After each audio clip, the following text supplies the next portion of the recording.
यहाँ मैं आपको कुछ फैक्टर्स बताऊंगी जो कि हियरिंग इम्पेयर्ड चाइल्ड के स्पीच एंड हियरिंग सक्सेस के लिए बहुत ही इम्पॉर्टेंट है, जिससे वो जब भी एम्पलीफिकेशन पहनता है तो वो ज़्यादा बेनिफिट उसको कर सके, ज़्यादा यूटिलाइज उसे कर सके। हेलो, नमस्ते। मैं डॉक्टर अनामिका हुई, audiologist and speech language pathologist हूँ। मैं यहाँ speech and hearing, hearing aids, disability और पेरेंटिंग रिलेटेड वीडियोस पोस्ट करती हूँ।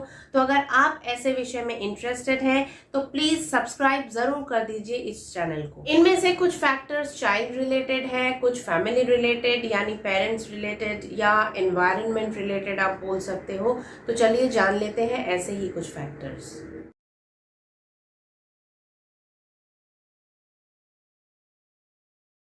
पहले जान लेते हैं चाइल्ड फैक्टर्स के बारे में। बच्चे की आइडेंटिफिकेशन, मतलब हियरिंग लॉस आइडेंटिफाई और इंटरवेंशन कितनी जल्दी हुई है।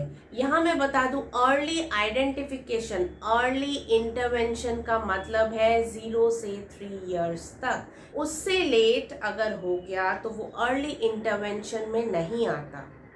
ठीक है, तो अगर आप 4, 5, 6 साल में बच्चे को डिटेक्ट कर रहे हो, वो अर्ली इंटरवेंशन नहीं कहलाता है।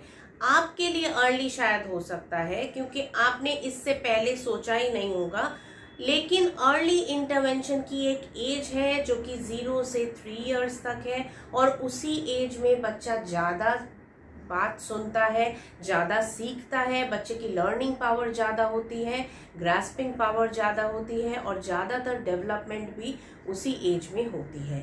तो 0 से 3 इयर्स तक ही अर्ली आइडेंटिफिकेशन और अर्ली इंटरवेंशन होना चाहिए। तो अगर बच्चे की 3 इयर्स के बाद इंटरवेंशन स्टार्ट होती है, इंटरवेंशन मतलब हियरिंग एड लगाते हो आप, तो बच्चे के लर्निंग आउटकम में इफेक्ट हो सकता है। मतलब बच्चा 3 साल के बाद, जैसे मैंने बताया है कि जैसे जैसे बच्चा बड़ा होता जाता है उसको जो है हियरिंग एड की रेजिस्टिविटी लगती है, उसको पसंद नहीं है हियरिंग एड लगाना, क्योंकि उसका सारा काम जो है इशारे से ही हो जाता है। लिप रीडिंग वो करना शुरू करता है, गेस्चर्स वो करना शुरू करते हैं, तो जिससे लर्निंग आउटकम में फ़र्क आता है।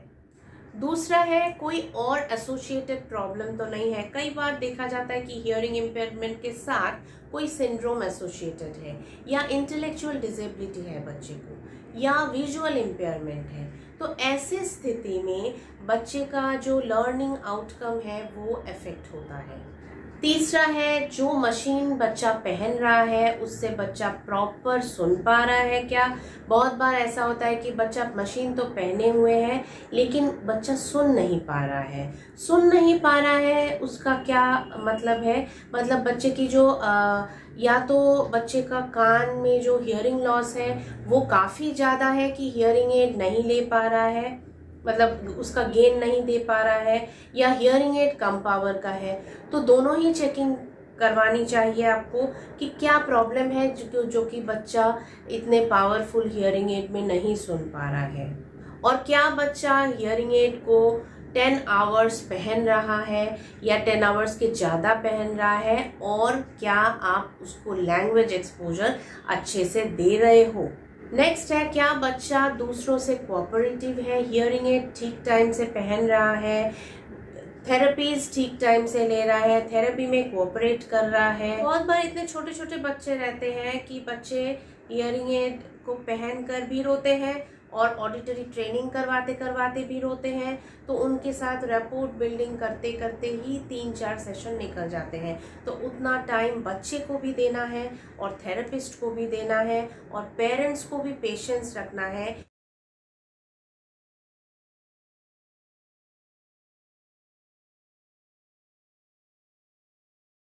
अब आ जाते हैं फैमिली रिलेटेड फैक्टर्स में।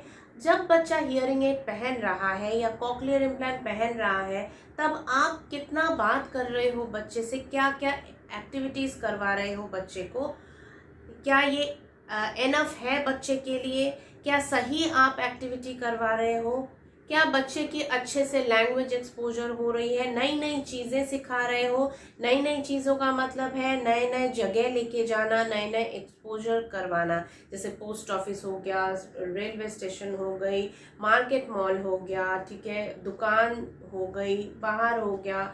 तो इस तरह से तरह तरह की जो एक्सपोजर है बच्चे को क्या दे पा रहे हो। बच्चे जो है जितना देखेंगे, जितना सुनेंगे, जितना उनको एक्सपोजर होगा वैसे ही उनकी लर्निंग होगी।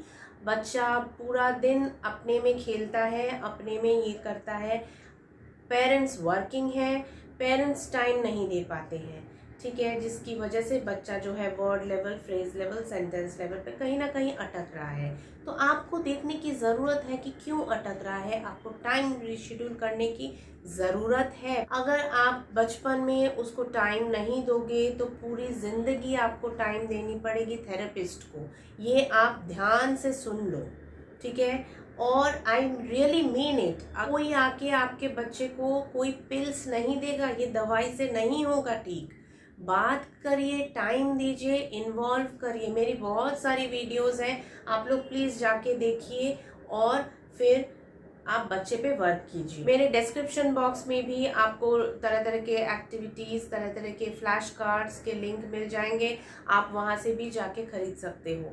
तो आ जाते हैं टॉपिक में। नेक्स्ट फैक्टर है, क्या बच्चे को नए नए लोगों से मिलने का मौका मिल रहा है, क्या बच्चा किसी प्रोफेशनल स्पीच थेरेपिस्ट या स्पेशल एजुकेटर के गाइडेंस में है। देखिए, थेरेपी से हमेशा रियलिस्टिक एक्सपेक्टेशन रखिए। रियलिस्टिक एक्सपेक्टेशन का मतलब क्या है कि therapies take time to develop, ठीक है। बच्चे पे वर्क करने में थेरेपी के जो टेक्निक्स है, प्रैक्टिस है, गोल्स है, टारगेट्स है, वो टाइम लेता है करने में। थेरेपीज कोई भी मेडिसिन नहीं है कि 1 tablet per day 1 month your child will be able to speak sentences in a normal way। ऐसा नहीं है। थेरेपीज से बच्चे को इम्प्रूवमेंट मिलती है। जहाँ मेडिसिन वर्क नहीं करती है वहाँ थेरेपीज वर्क करती है, और थेरेपीज को टाइम लगता है। तो parents need to be very patient. Therapies को फॉलो अप में रखें। फॉलो अप मतलब आपको दोबारा जब भी बुलाया जा रहा है, आपको एक सिटिंग दी जा रही है, एक शेड्यूल दिया जा रहा है, उसे मेंटेन रखें। थेरेपीज बच्चे के लिए बहुत ही इम्पॉर्टेंट है, सिर्फ हियरिंग एड इम्पॉर्टेंट नहीं है, ठीक है। हियरिंग एड के साथ आप कितना बच्चे के साथ वर्क कर रहे हो, ये इक्वली इम्पॉर्टेंट है। अगर आप इन सारे फैक्टर्स को ध्यान में रखते हुए बच्चे के साथ कंटिन्यूअस वर्क करते हो तो ना सिर्फ बच्चे की वोकैबुलरी बिल्डअप होगी, लैंग्वेज बिल्डअप होगा, बच्चा अच्छे से सुन भी पाएगा और सेंटेंसेस भी बोल पाएगा। तो आज के लिए इतना ही। अगर मेरी वीडियोस और मेरे चैनल आपको अच्छा लग रहा है, आपको यूजफुल लग रही है वीडियोस, तो प्लीज़ लाइक एंड शेयर ज़रूर कीजिए, क्योंकि आपका एक एक्शन किसी बच्चे के डेवलपमेंट में फ़र्क ला सकता है। Thank you for watching.